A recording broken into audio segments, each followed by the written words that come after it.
বাংলাদেশে ইনকিলাব, আজাদি, ইনসাফ এইসব শব্দ ব্যবহারের কোনো সুযোগ আমরা আর দিব না। যারা আমার এই বাংলা ভাষাকে উপেক্ষা করে বলে ইনকিলাব ইনকিলাব, আমরা নতুন ধারা বাংলাদেশের পক্ষ থেকে তাদের শাস্তি চাই। যারা বলে ইনসাফ ইনসাফ, আমরা তাদের শাস্তি চাই, শাস্তি।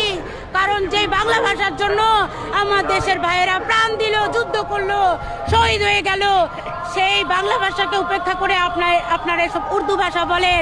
যারা বলে আজাদি আজাদি, তাদেরকে বস্তাবন্দি করে পাকিস্তান পাঠিয়ে দেওয়ার জন্য আমি দৃষ্টি আকর্ষণ করছি। ভাগ্যিস মনি তোমার জন্ম ঈশ্বরচন্দ্র বিদ্যাসাগরের সময় হয়নি।